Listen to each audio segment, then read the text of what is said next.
नमस्कार। यो हो समाचारमा स्वागत छ। म शशि नेपाल। म अपेक्षा तिमिल सेना। सुरु गरौँ अहिलेसम्मका प्रमुख समाचारबाट।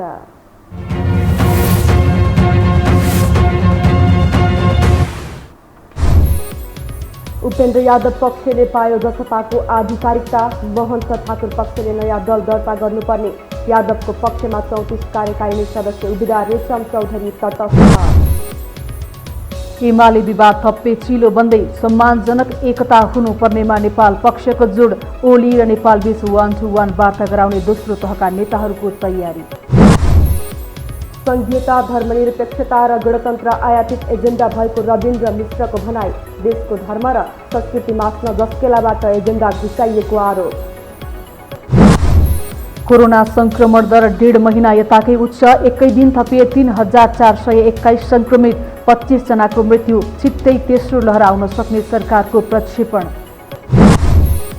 र भदौ 28 गतेदेखि नेपालमा हुने महिला एसियन कपको तयारी तीव्र। नेपाली टोली बन्द प्रशिक्षणमा व्यस्त। उत्कृष्ट नतिजा ल्याउनेमा खेलाडीहरू आशावादी।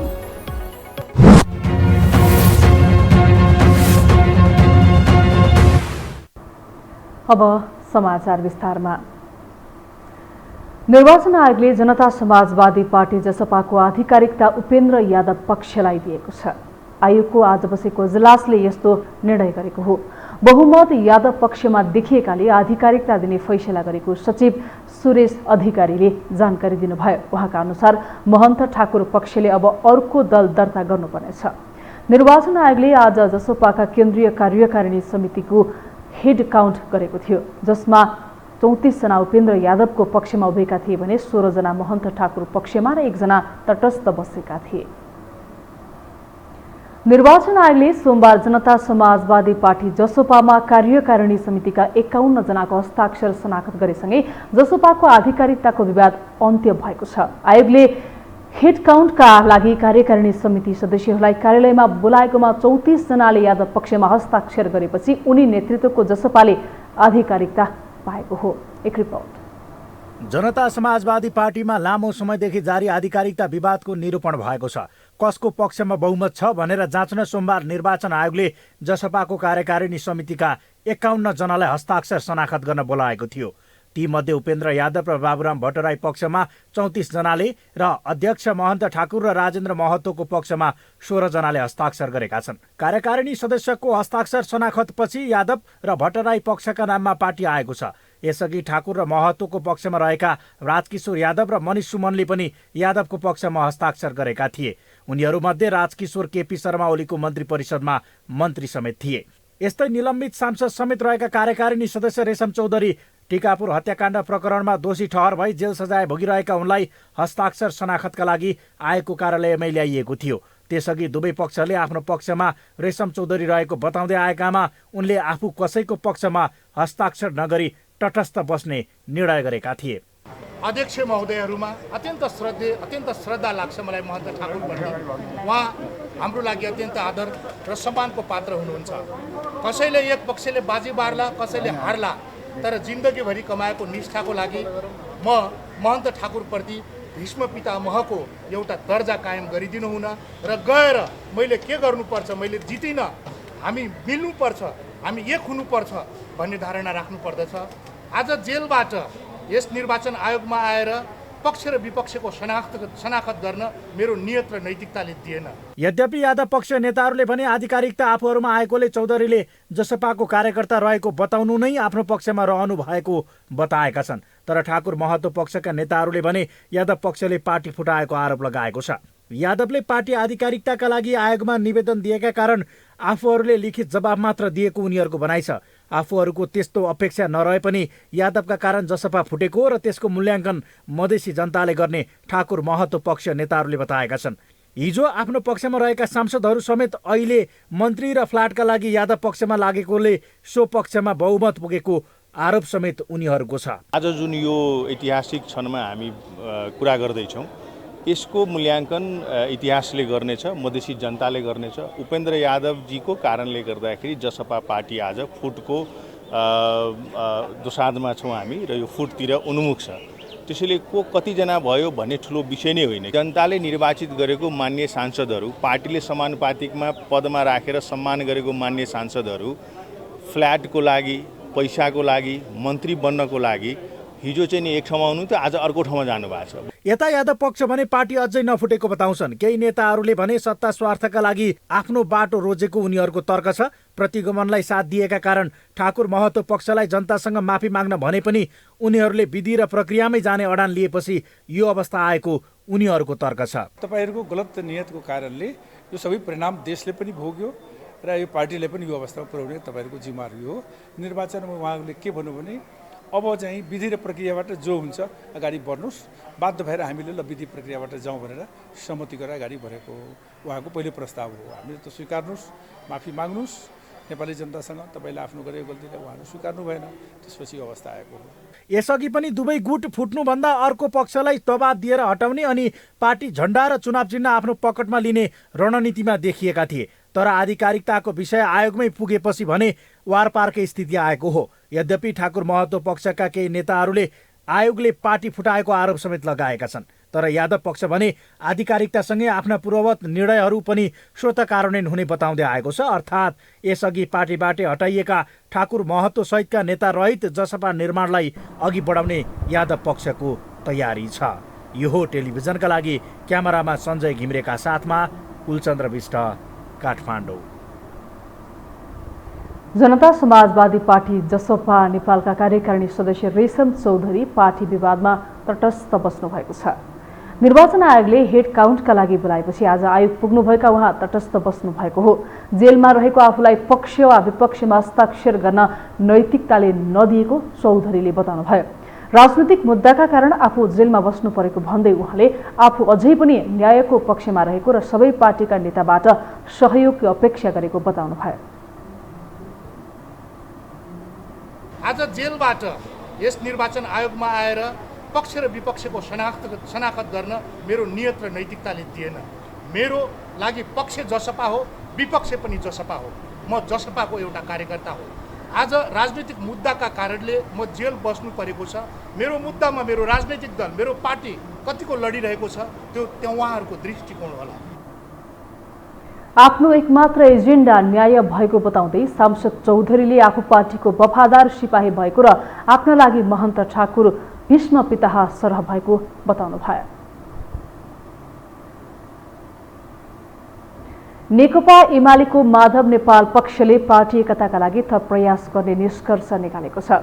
माधव नेपाल पक्ष नेताहरूको आज काठमाडौँको बुद्धनगर स्थित क्वालिटी बैंकेटमा भएको स्थायी समितिका नेताहरूको बैठकले पार्टी एकताका लागि भइरहेका प्रयासहरू सकारात्मक रहेको उल्लेख गर्दै त्यसलाई टुङ्गोमा पुर्याउन थप प्रयास गर्नुपर्नेमा जोड दिएका छन्। बैठकले पार्टी एकताका लागि भइरहेको प्रयासलाई बिथोलिने गरी अभिव्यक्ति नदिन पार्टीका अध्यक्ष केपी शर्मा ओली र वरिष्ठ नेता नेपाललाई आग्रह समेत गरेको छ। मूल छलफल चाहिँ पार्टीको एकताको सम्बन्धमा भयो।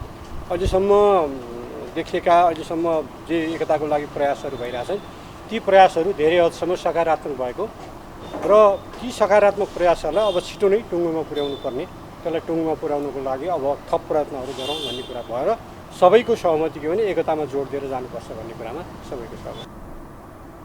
बैठकले अध्यक्ष ओली र वरिष्ठ नेता नेपालबीच छिट्टै भेट हुने विश्वास पनि व्यक्त गरेको छ। नेकपा एमालेका देशभरिका कार्यकर्ताहरू, नेकपा एमालेका मतदाताहरू र मुलुकको राष्ट्रियता र लोकतन्त्रलाई माया गर्ने जनताहरू नेकपा एमालेको एकता चाहन्छन् भन्ने कुरालाई हामीले आत्मबोध गरेका छौँ, हामीले बोध गरेका छौँ। त्यसैले एकताको दिशातर्फ हामी गम्भीरताका साथ अगाडि बढ्नुपर्छ र एकतालाई सफल पार्नुपर्छ भन्ने कुरामा हाम्रो जोड। बैठकमा संविधानको रक्षा, प्रतिनिधि सभाको पुनःस्थापनासँगै यसको प्रभावकारी काम कारबाहीलाई कसरी अघि बढाउने भन्ने विषयमा पनि नेताहरूले छलफल गरेका थिए। अब बाँकी समाचार। नेकपा एमालेलाई एकताबद्ध बनाउन गठित कार्यदल विघटन भइसके पनि सो कार्यदलमा रहेका सदस्यहरूले पार्टी एकता जोगाउन कसरत जारी राखेका छन्। तर पछिल्लो समय ओली पक्ष लचिलो बने पनि नेपाल पक्ष भने झन्झन कठोर बन्दै गएकोले एमाले एक रहला भन्ने प्रश्न उब्जिएको छ। एक रिपोर्ट। नेकपा एमालेको विवाद साम्य बनाउन दोस्रो तहका नेताहरूले लामो समयदेखि कसरत जारी राखेका छन्। पार्टीलाई एकताबद्ध बनाउन गठित कार्यदल विघटन भइसके पनि विवाद समाधान नभएकाले सो कार्यदलमा रहेका सदस्यहरूले अनौपचारिक रूपमा काम गरिरहेका छन्। तर लामो समयसम्मको प्रयासले पनि सार्थकता पनि पाउन सकेको छैन। यद्यपि एमाले भित्रको घर झगडा बेला बेला सार्वजनिक रूपमा प्रकट हुँदा एकता प्रक्रिया धरापमा पर्ने गरेको छ। आइतबार मात्रै नेकपा एमालेका माधव पक्ष र ओली पक्षका सांसदबीच संसदीय समितिमा चर्काचर्की नै पर्यो। यसले नेकपा एमालेको विवाद झनै उत्कर्षमा पुगेको भान हुन्छ। यस झगडाले एमाले विवाद साम्य हुने छाँटकाट नै देखिँदैन। त्यसो त बेला बेलाको एमाले भित्रको तमासाले दोस्रो तहका नेता समेत दिक्क बने पनि अझै पनि पार्टीलाई एकताबद्ध बनाउन लागिरहेका छन्। हामी त एकताबद्ध बनाउनु पर्छ भनेर नै 10 बुँदे सहमति गर्ने कार्यदलका त्यति बेलाका सदस्य हौं। मलाई विश्वास छ नेकपा एमाले एकताबद्ध भएर अगाडि बढ्छ। त्यसो त आफ्नै पार्टीको सरकार ढालेर कांग्रेसलाई सत्तामा पुर्याउन सहयोग गरेको भन्दै ओलीले नेपाल पक्षलाई भन्न केही बाँकी राखेका छैनन्।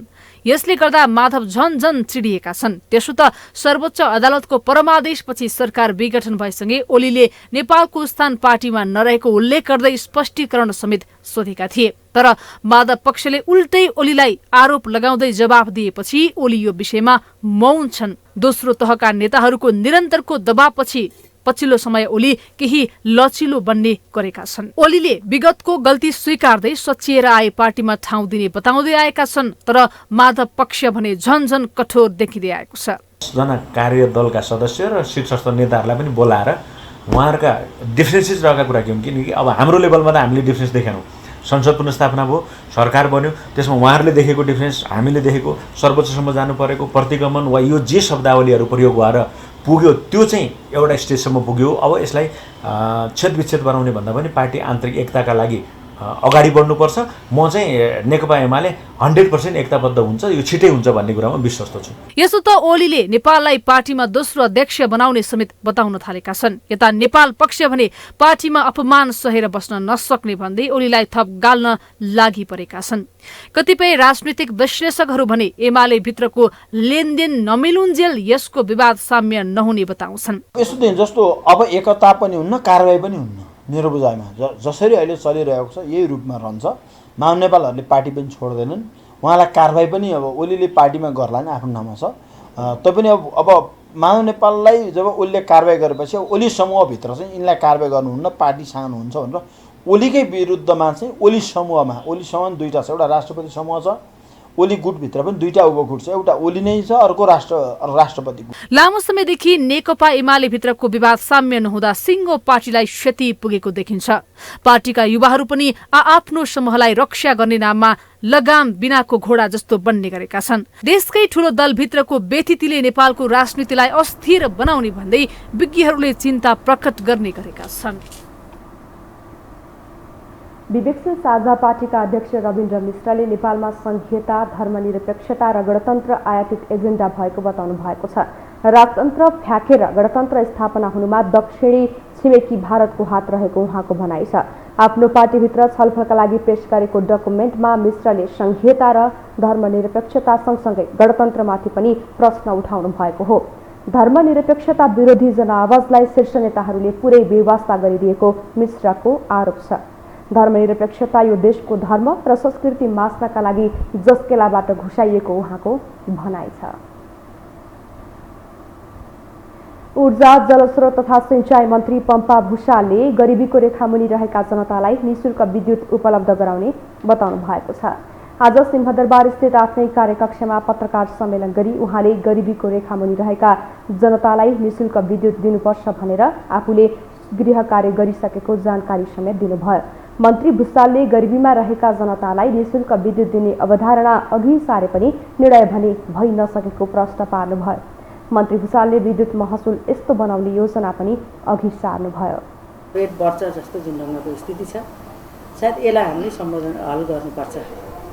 एकातिर विद्युत अब उता बढी भयो, अब खेर जाँदैछ भन्ने, तर एकातिर फेरि हामीले जनतालाई सहुलियत दिन नसक्ने स्थितिको पनि हामीले समाधान गर्नुपर्छ भन्ने लाग्छ। मन्त्री भुसालले विद्युत उत्पादन बढाउन निजी क्षेत्रसँग सहकार्य गरेर अघि बढ्ने बताउनुभयो। त्यसैगरी उहाँले ट्रान्समिसन लाइन निर्माणको काममा तीव्रता दिने पनि बताउनुभयो। विद्युतको खपत बढ्छ, अर्कोतिर डिजेल पेट्रोलका पम्पसेटहरू मोटरहरू हामीले चलाउनु पर्दैन, हामीले त्यसलाई विस्थापित गर्न सक्छौँ। खाद्यान्न तरकारी फलफुलको आयातलाई विस्थापित गर्न सक्छौँ र देशैभित्र हाम्रो युवा शक्ति नेपालको जनशक्तिलाई रोजगार दिन सक्छौँ। मन्त्री भुसालले जलविद्युत आयोजना प्रभावित क्षेत्रमा देखिएको जग्गाको मुआब्जा लगायतका समस्या समाधान गर्न आफूले सम्बन्धित निकायलाई निर्देशन दिइसकेको जानकारी समेत दिनुभयो। डिपोटेसन सेन्टर मार्फत फिर्ता भएका जेलमुक्त भएका र बेखर्ची भई नेपाल फर्किएका नेपाली नागरिकहरूलाई लाग्ने क्वारेन्टाइन खर्च नेपाल सरकारले बेहोर्ने भएको छ। मन्त्री परिषदको बैठकले गरेको निर्णय सुनाउँदै सरकारका प्रवक्ता तथा कानुन मन्त्री ज्ञानेन्द्र बहादुर कार्कीले क्वारेन्टाइन खर्च नेपाल सरकारले बेहोर्ने बताउनु भएको हो। यस्तै सरकारले क्वारेन्टाइनका लागि आवश्यक प्रबन्ध मिलाउने काम श्रम रोजगार तथा सामाजिक सुरक्षा मन्त्रालयले गर्ने र यसका लागि आवश्यक रकम अर्थ मन्त्रालयले निकासा गर्ने निर्णय गरेको छ। फर्की भई नेपाल फर्किएका नेपाली नागरिकहरूको लागि लाग्ने क्वारेन्टाइन खर्च नेपाल सरकारले बेहोर्ने, यसको लागि आवश्यक प्रबन्ध श्रम रोजगार तथा सामाजिक सुरक्षा मन्त्रालयले गर्ने र सोको लागि आवश्यक रकम अर्थ मन्त्रालयले निकासा दिने। आगामी दिनको लागि नेपाल सरकारले उपयुक्त स्थानमा क्वारेन्टाइन सञ्चालन गर्ने। साथै बैठकले सत्य निरूपण तथा मेलमिलाप आयोगको केन्द्रीय कार्यालयहरूका लागि 35 जना र सोही आयोगको प्रादेशिक मुकाम कार्यालयका लागि 21 जना राजपत्राङ्कित कर्मचारीको दरबन्दी सिर्जना गरेको छ। त्यस्तै बेपत्ता पारिएका व्यक्तिको छानबिन आयोगका लागि 23 जना कर्मचारीको अस्थायी दरबन्दी सिर्जना गरेको छ। तर ती कर्मचारीको म्याद आयोगको म्याद समाप्त भएसँगै स्वतः खारेज हुनेछ। हामीसँग समाचार अझै बाँकी छन्, अहिलेलाई विश्राम।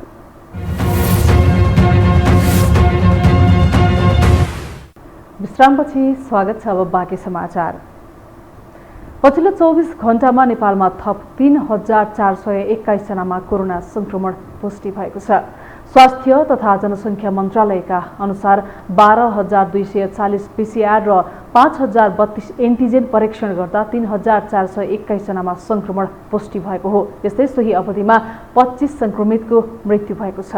त्यस्तै 1,686 जना निको भएका छन्। नेपालमा हाल कोरोनाका सक्रिय संक्रमित 27,908 रहेका छन्।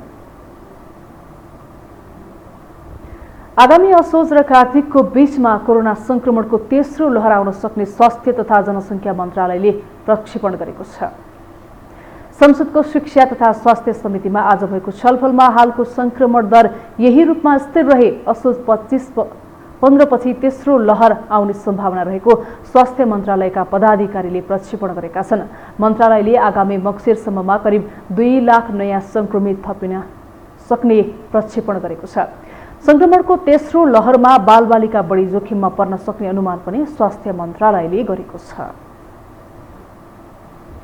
सरकारको कोरोना विरुद्धको खोपलाई आफ्नो पहिलो प्राथमिकतामा राखेको बताइरहेको छ। तर खोप पर्याप्त मात्रामा भए पनि नागरिकलाई लगाउन सरकारले तत्परता देखाएको छैन।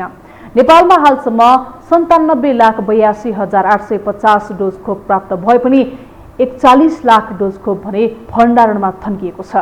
खोप अभियान सञ्चालनमा सरकार किन अलमल गर्दैछ त? एक रिपोर्ट। सरकारले कोरोना विरुद्धको खोपलाई पहिलो प्राथमिकतामा राखेको बताउँदै आएको छ। शेरबहादुर देउवा नेतृत्वको सरकारको पहिलो बैठकले सबै नागरिकलाई चैत मसन्तभित्र कोरोना विरुद्धको खोप लगाइसक्ने निर्णय समेत गरेको थियो। सरकारले आगामी चैतसम्म सबै नागरिकलाई पुग्ने गरी 4,28,48,000 डोज खोप प्राप्त गर्ने बताएको छ। यो मध्ये 1,05,48,000 डोज खोप असोजसम्म प्राप्त भइसक्ने सरकारको योजना छ। हालसम्म नेपालमा 97,82,850 डोज खोप प्राप्त भइसकेको छ। खोपको पहिलो मात्रा 34,05,154 जनाले लगाएको र 14,30,416 जनालाई दुवै मात्रा खोप लगाइएको छ। हामीले लगाउनु पनि 18 वर्ष माथिको कुराहरू गर्दाखेरि त्यो 2,15,00,000 हुन्छ र पछिल्लो समय 12 वर्षदेखि 18 वर्षसम्मको उमेरको मान्छे पनि त्यहाँ 49 लाख त्यो सङ्ख्यामा छ। त्यसले गर्दाखेरि 2 करोड 65 लाख जनसङ्ख्यालाई खोप लगाउने टोटल टार्गेट अहिलेसम्मको साइन्सले विकास गरेपछि पछि बच्चालाई लगाउने कुराहरू अध्ययनले बताउला। अहिलेको चाहिँ 2 करोड 65 लाख जनसङ्ख्यालाई खोप लगाउनु पनि हाम्रो दायित्व रहेको छ। यो असोजको मसान्तसम्म हाम्रो टार्गेट 33% लगाउने, 1/3 यो 2 करोड 65 लाखको 1/3 लगाउने हाम्रो टार्गेट हो र चैतसम्म उपलब्धता भएसम्म यो टार्गेट ग्रुप सबैलाई खोप लगाइसक्ने रहन्छ र 12 वर्ष मुनिको बच्चाहरूको लागि पनि लगाउने मिल्ने खोपको प्राप्त गर्ने प्रक्रियामा चाहिँ स्वास्थ्य मन्त्रालय अगाडि बढिसकेको छ। साउन 10 गतिसम्मको अस्तिकोसम्मको डाटा हेर्दाखेरि चाहिँ 15.8% पहिलो खोप लगाएको छ सिङ्गल र पुरै खोप लगाएको 6.6% पपुलेसन हो। कोरोना विरुद्ध किनेको र कोभ्याक्स सुविधामा आएको खोप पर्याप्त मात्रामा रहे पनि खोप अभियान सञ्चालनमा सरकारले तत्परता देखाउन सकेको छैन। अर्थात् मौजात 41 लाख डोज खोप भण्डारणमा थन्किएको छ। यसले आम नागरिकले खोप कहिले पाउँछन् भन्ने प्रश्न उठेको छ। यता स्वास्थ्य तथा जनसङ्ख्या राज्यमन्त्री उमेश श्रेष्ठले छिट्टै सम्पूर्ण नागरिकलाई खोपको व्यवस्था गर्ने दाबी गर्छन्। भन्दा ठुलो कुरो यो हामीले कोभिडलाई रोक्न सकिएन भने, यो कोभिडको संक्रमणलाई रोक्न सकिएन भने हामी केही पनि चलायमान हुने स्थिति छैन। कसरी बढीभन्दा बढी खोप खोपहरू ल्याउन सकिन्छ। अहिलेको पहिलो प्राथमिकता भनेको सबै जनमानसहरूलाई 60% चाहिँ जनमानसहरूलाई चाहिँ हामीले खोप लगाउन सक्यौँ भने चाहिँ राम्रो हुन्छ। यही असार 28 गते अमेरिकाबाट 15 लाख बढी जोन्सन एन्ड जोन्सन खोप अनुदान सहयोग प्राप्त भएको थियो। यसअघि भारतबाट कोभिसिल्ड खोप 3,48,000 डोज प्राप्त भएको थियो। यस्तै जापान सरकारले पनि जापानमै उत्पादित कोभिड-19 विरुद्धको एस्ट्राजेनिका खोपको 16 लाख मात्र नेपाललाई प्रदान गर्ने घोषणा गरेको छ। तर खरिदमा भन्दा अनुदानमा धेरै खोप नेपाल आए पनि खोप अभियान कसरी सञ्चालन गर्ने भन्नेमा सरकारको स्पष्ट खाका छैन। यता स्वास्थ्य मन्त्रालय भने खोप अभियानलाई निरन्तर दिइरहेको दाबी गर्दै आएको छ। कोभिड-19 को खोपका सन्दर्भमा सरकारले सबै नागरिकहरूलाई चाँडोभन्दा चाँडो खोप लगाउने प्रयास गरेको छ र एकदमै प्राथमिकतामा रहेको छ। हामीले खोप अभियानलाई सफल बनाउनका लागि चाहिने खोपहरू कसरी ल्याउने, के गर्ने, कुन उमेर समूहबाट गर्ने, यी यावत कुराहरूको प्राविधिक विश्लेषण सहितका खोप अभियानहरू सञ्चालन गरिरहेका हुन्छौँ।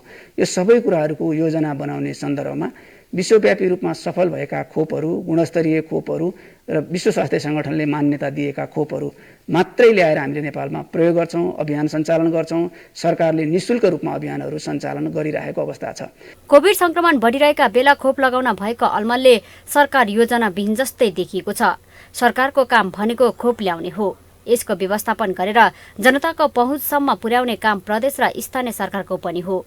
अहिले 3 तहको सरकारबीच समन्वय नहुँदा आम सर्वसाधारण कसरी खोप पाउने भन्ने चिन्तामा छन्। यो टेलिभिजनका लागि लीलामाया ठटाल, काठमाडौँ। अब बाँकी समाचार। प्रतिनिधि सभाका सांसदहरूले कोरोना र बाढी पहिरो पीडितहरूका लागि गाँस र बाँसको तत्काल व्यवस्था गर्न सरकारसँग माग गरेका छन्। संघीय संसद प्रतिनिधि सभा अन्तर्गतको महिला तथा सामाजिक समितिको सोमबारको बैठकमा कोरोनाको तेस्रो लहर आउन नदिने बारे सचेत रहन सरकारको गम्भीर ध्यानाकर्षण गराएका हुन्। एक रिपोर्ट। महिला तथा सामाजिक समितिको बैठकमा बोल्दै नेपाली कांग्रेस सांसद सुवर्ण ज्वारसनले कोरोना र बाढी पहिरो पीडितहरू भोकभोकै मर्ने अवस्था आएको उल्लेख गर्दै उनीहरूका लागि आवश्यक घाँस र बाँसको व्यवस्था तत्काल गर्न सरकारसँग माग गरे। कोरोना बाढी पहिरो पीडितले कतिपय ठाउँमा भोकभोकै मर्नुपर्ने अवस्था आएको भन्दै उनले त्यस्ता पीडितहरूका लागि तत्काल घाँस र बाँसको व्यवस्था गर्न सरकारको ध्यान आकर्षण गराए। सांसद ज्वारचनले समितिले पनि बाढी पहिरो र कोरोना अति प्रभावित क्षेत्रको अनुगमन गरी उनीहरूलाई राहत दिन सरकारलाई सचेत गराउन ढिलाइ गर्न नहुनेमा जोड दिए। भोकै बस्ने मान्छे भोकै मरेका छन्, कसले देला भनेर एक घाँस एउटा रोटीको लागि भाग दौड गरेका छन्। केही चाहिँ नि साथीहरूले खुवाउने व्यवस्था गर्नुभएको छ, खुवाउनु भएको छ, त्यो सराहनीय पनि कुरा हो। त्यस कारणले हामी बरु सरकारमा जानलाई एउटा ज्ञापन तयार गरौँ, एउटा कार्यक्रम बनाऊँ, मागौँ। कहाँ माग्ने हो? दिने कि नदिने त्यही बेलामा थाहा हुन्छ। अब भन्दैन भनेदेखि त के कसले जान्ने हो र। नेकपा एमालेकी सांसद एवं पूर्व मन्त्री थम्माया थापाले कोरोनाको तेस्रो लहर आउन नदिन सरकारलाई सचेत गराइन्। बालबालिकाहरू दुर्व्यसनीमा फस्ने क्रम कोरोना कालमा झनै बढ्दै गएको उल्लेख गर्दै उनले त्यसो हुन नदिन सरकार सजग हुनुपर्ने पनि स्पष्ट पारिन्। उनले कोरोनाको तेस्रो लहर आउन नदिन विज्ञहरूसँग छलफल गरी सरकारले ठोस योजना ल्याउनु पर्ने बताइन्। तेस्रो लहरमा बालबालिकाहरूलाई असर पार्ने जुन खालको कुरो आएको छ यो वास्तविक कुरा के हो, यसबारेमा सरकारको तयारी के छ, स्वास्थ्य मन्त्रालयको तयारी के छ, स्वास्थ्य मन्त्रालयलाई बोलाएर त्यस्तै विज्ञहरूलाई पनि बोलाएर छलफल गर्नुपर्छ भन्ने मलाई लाग्छ। समितिकी सदस्य एवं कांग्रेस सांसद हीरा गुरुङले बालिकाहरूमाथि बलात्कारपछि हत्या गर्ने क्रम बढ़िरहेकोमा आक्रोश व्यक्त गर्दै पीडितलाई न्याय दिने काममा ढिलाइ नगर्न सरकारको गम्भीर ध्यान आकर्षण गराइन्। उनले बलात्कारपछि हत्या गरिएकी निर्मला पन्तको परिवारले अझै न्याय नपाएको दृष्टान्त समितिको बैठकमा पेश गर्दै पीडितलाई न्याय दिने काममा सरकार गम्भीर नभएको आरोप समेत लगाइन्। निर्मला मात्रै नभइकन निर्मलाको हत्या पछाडि चाहिँ बलात्कार पछाडि हत्या भएको 3 वर्ष हुँदै गर्दाखेरि पनि अहिलेसम्म न्याय नपाएको अवस्था र त्यो निर्मला सँगसँगै हजारौं छोरीहरूले हजारौं चेलीहरूले निर्मलाले जस्तै नै ज्यान गुमाउनु परेको अवस्था हामीले देखिरहेछौँ, सुनिरहेछौँ।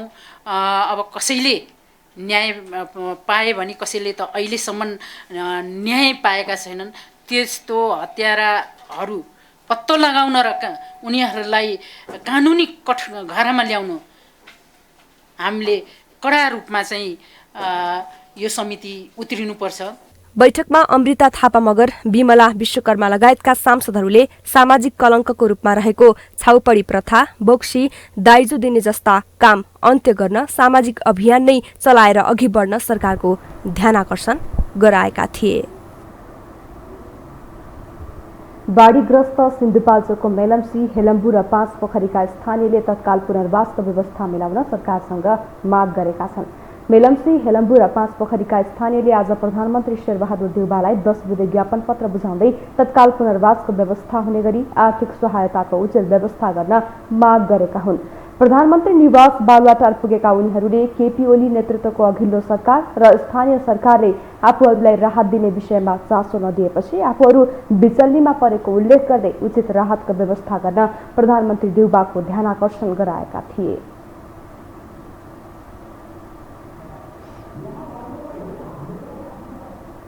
आज 40 दिनसम्म पनि खास गरेर स्थानीय सरकार बाढीग्रस्त क्षेत्रमा आफ्नो जिम्मेवारी निर्वाह गर्नुपर्ने कुराबाट भाग्न खोजेको कारणले गर्दाखेरि आज हामी बाध्य भएर प्रधानमन्त्रीज्यूलाई खासमा चाहिँ हामी स्थानीयहरूलाई चाहिँ सरकारको तर्फबाट कम्तीमा बृहत परियोजना मार्फत त्यहाँका प्रभावितहरूको पुनर्निर्माणका लागि ठोस पहल गर्नका लागि आग्रह गर्ने हेतुले उनीहरूले घरबार विहीन भएका, रोजीरोटी गुमाएका, व्यवसायमा क्षति पुगेकाहरूलाई तत्काल आर्थिक राहतको प्रबन्ध गर्न माग गरेका छन्। त्यसैगरी प्रभावित क्षेत्रमा थप क्षति हुन नदिन तत्काल तटबन्ध निर्माण गर्न पनि सरकारको गम्भीर ध्यानाकर्षण गराइएको स्थानीय श्रेष्ठले बताउनुभयो। मेलम्चीलाई विपद सङ्कटग्रस्त क्षेत्र घोषणा गर्ने नयाँ सरकारको निर्णयले मेलम्ची बाढी पीडितहरूले राहतको महसुस गरेका छन्। मेलम्चीलाई महत्त्वका साथ दिएकोमा नयाँ सरकार र प्रधानमन्त्रीप्रति सिङ्गो मेलम्ची बाढी प्रभावित आभारी छौँ। मेलम्ची बाढी प्रभावित क्षेत्रमा थप क्षति हुन नदिन तत्काल तटबन्धको व्यवस्था गरियोस्। बाढीमा पुगेका घर र खेत जग्गामा माटो व्यवस्थापन एक्सकाभेटर मार्फत जमिनको सतह मिलाउने प्रबन्ध गरियोस्। उनीहरूले सरकारले सिन्धुपाल्चोकलाई विपदग्रस्त क्षेत्र घोषणा गरेकोमा धन्यवाद समेत दिएका थिए। उनीहरूले प्रधानमन्त्री देउवालाई बाढीग्रस्त क्षेत्रको अवलोकन गर्न पनि माग गरेका छन्। काठमाडौँ मेडिकल कलेजका कर्मचारी मदनलाल श्रेष्ठलाई सरुवा गरिएको विरोधमा कलेजका कर्मचारीहरू आन्दोलित भएका छन्। कर्मचारीहरूले श्रेष्ठलाई कलेजभित्र छिर्न दिनुपर्ने माग गर्दै आज बिहान मेडिकल कलेज अगाडि प्रदर्शन गरेका छन्। काठमाडौँ मेडिकल कलेज पब्लिक लिमिटेडको स्वामित्व नभएको संस्थामा श्रेष्ठलाई सरुवा गरिएपछि कर्मचारीहरू त्यसको विरुद्धमा आन्दोलित भएका हुन्। अस्पताल प्रशासनले श्रेष्ठलाई कलेज प्रवेशमा रोक लगाएको कर्मचारीहरूले दावी गरेका छन्। उनीहरूले कर्मचारी बी नियमावली 2076 मा भएको सेवा सुविधा व्यवस्थापन परिवर्तन भएपछि सबै सेवा सुविधा काटिएको र त्यसलाई स्थापित गर्न श्रेष्ठले पहल गरेका कारण उनलाई अस्पताल सञ्चालकले स्वामित्व नै नभएको स्थानमा सरुवा गरेको दाबी गरेका छन्। श्रेष्ठलाई सरुवा गरियो र उहाँ कर्मचारी नेता भएको कारणले गर्दाखेरि उहाँ आज चाहिँ भित्र छिर्ने कार्यक्रम थियो र यहाँ धरपकड गरियो, भित्र छिर्न दिएन।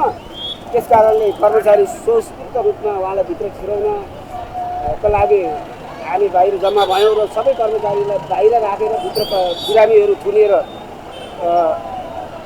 बसिरहेको अवस्था छ। अस्पताल सञ्चालकले श्रेष्ठलाई अस्पतालको स्वामित्व नभएको अस्पतालमा सरुवा गरेका कर्मचारीहरूले आरोप लगाउँदै आएका छन्। अब पालो आर्थिक समाचारको।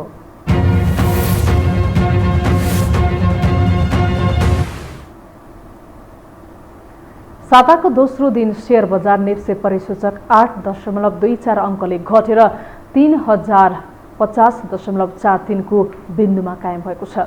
आज दिनभरमा 223वटा कम्पनीको 3,70,61,447 किता शेयर किनबेच हुँदा 14,13,97,85,000 रुपियाँको शेयर कारोबार भएको छ। कारोबारमा आएका 13 मध्ये 8वटा उपसूचक बढेका छन्। आज सबैभन्दा धेरै गादी पावर कम्पनीको 39,30,00,000, हिमालयन डिस्टिलरीको 33,56,00,000, एनआईसी एसिया बैंकको 33,41,00,000 रुपियाँको शेयर कारोबार भएको छ। हामीसँग अन्तर्राष्ट्रिय र खेल समाचार बाँकी नै छन्। अहिलेलाई विश्राम।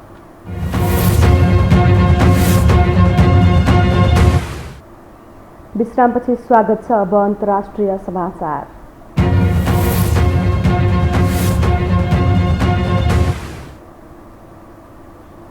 अफगानिस्तानमा भएको सुरक्षा कारबाहीमा परि थप 81 जना लडाकु मारिएका छन्। देशको उत्तरी बाल्क प्रान्तमा सुरक्षाकर्मीहरूले लडाकुहरूको अखडा रहेको ठाउँमा हेलिकप्टर र विमानबाट आक्रमण गरेको अधिकारीहरूले जनाएका छन्।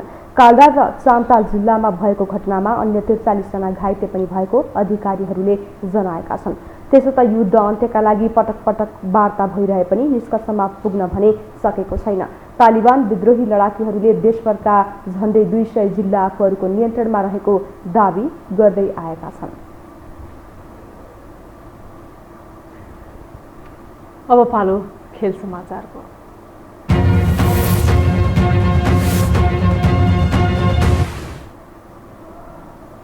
भदौ 28 देखि असोज 9 गतेसम्म नेपालमा आयोजना हुने एएफसी महिला एसियन कप 2022 छनौटका लागि नेपाली राष्ट्रिय टोली अहिले बन्द प्रशिक्षणमा छ।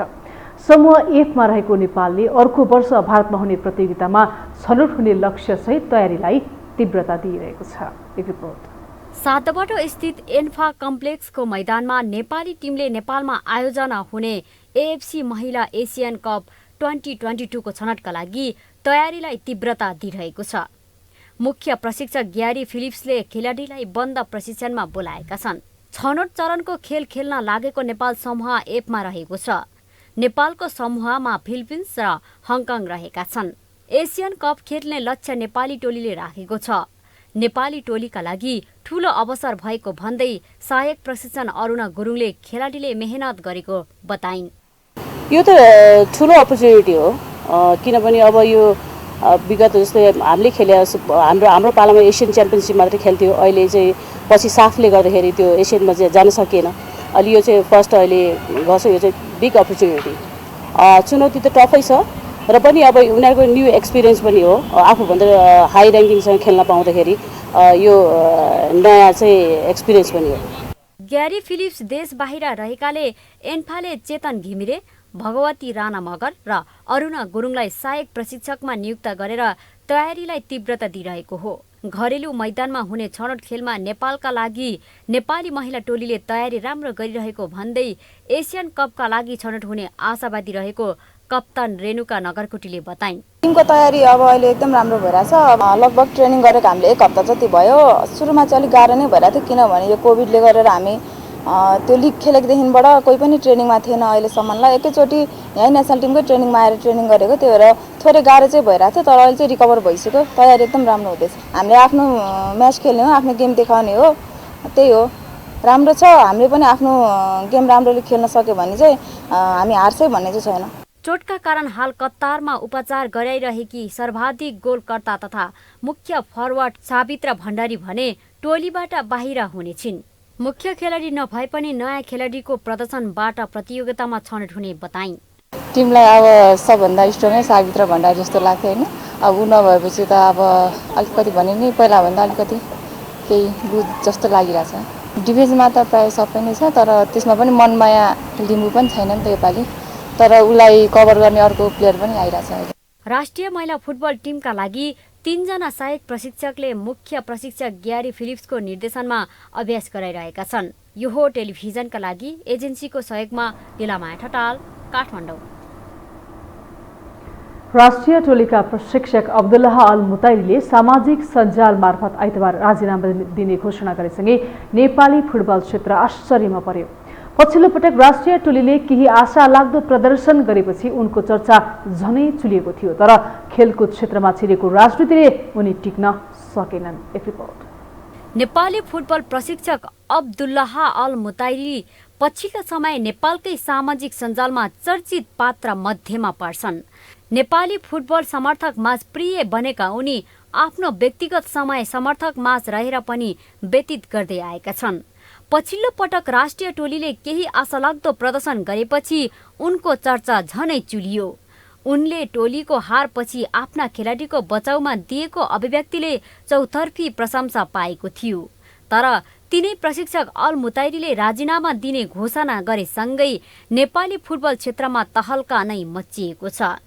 अल मुताइरीले उपाध्यक्ष पंकज विक्रम न्युवाङका कारण राजीनामा दिन बाध्य भएको घोषणा गरेका थिए, तर उपाध्यक्ष न्युवाङले आफूमाथि आक्षेप लगाउने षड्यन्त्र भएको प्रतिक्रिया दिएका छन्। उनले आरोप पुष्टि भए आफूले तत्कालै राजीनामा दिन तयार भएको बताएका छन्।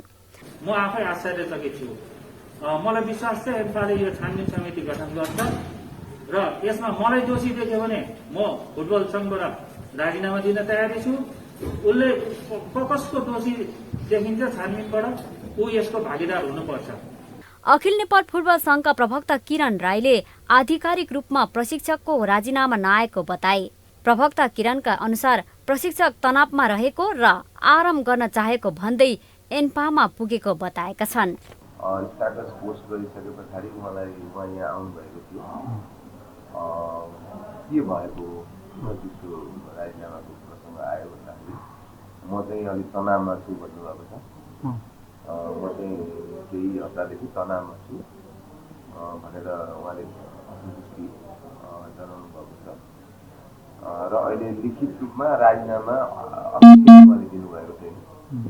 म तनावमा छु भनेपछि तपाईँ आराम गर्नुहोस् भनेर पठाइएको छ। मैले आराम गरिरहनु भएको छ। अखिल नेपाल फुटबल संघले गत चैतमा कुवेतका प्रो लाइसेन्स प्राप्त प्रशिक्षक अल मुताइरीलाई मुख्य प्रशिक्षकमा नियुक्त गरेको थियो। एएफसी कोचिङ इन्स्ट्रक्टर समेत रहेका अब्दुल्लाहलाई एन्फाले 1 वर्षका लागि मुख्य प्रशिक्षकको जिम्मेवारी दिएसँगै नेपालले कुवेतमा विश्वकप छनौटमा 3 खेल खेलिसकेको छ भने इराकसँग 1 मैत्रीपूर्ण खेल पनि खेलेको छ। साफ च्याम्पियनसिपलाई मध्यनजर गर्दै उनकै प्रशिक्षणमा नेपालले बन्दर प्रशिक्षणमा रहेर तयारी गरिरहेको छ। यद्यपि साफ च्याम्पियनसिपको आयोजना कहाँ हुने यकिन भइसकेको छैन। खेल समाचार सँगै हामी यो समाचारको अन्त्यमा आइपुगेका छौं। बिदा हुनु अघि प्रमुख समाचार पुनः एकपटक।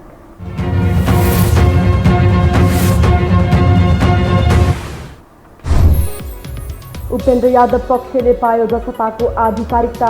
महन्त ठाकुर पक्षले नयाँ दल दर्ता गर्नुपर्ने। यादवको पक्षमा 34 कार्यकारिणी सदस्य उम्मेद्वार रेशम चौधरी तटस्थ। एमाले विवाद थप पेचिलो बन्दै सम्मानजनक एकता हुनुपर्नेमा नेपाल पक्षको जोड। ओली र नेपाल बीच 1-to-1 वार्ता गराउने दोस्रो तहका नेताहरूको तयारी। संघीयता, धर्मनिरपेक्षता र गणतन्त्र आयातित एजेन्डा भएको रविन्द्र मिश्रको भनाई। देशको धर्म र संस्कृति मास्न जस्केलाबाट एजेन्डा घुसाइएको आरोप। कोरोना संक्रमण दर 1.5 महिना यताकै उच्च। एकै दिन थपिए 3421 संक्रमित, 25 जनाको मृत्यु। छिट्टै तेस्रो लहर आउन सक्ने सरकारको प्रक्षेपण। र भदौ 28 गतेदेखि नेपालमा हुने महिला एसियन कपको तयारी तीव्र। नेपाली टोली बन्द प्रशिक्षणमा व्यस्त। उत्कृष्ट नतिजा ल्याउनेमा खेलाडीहरू आशावादी।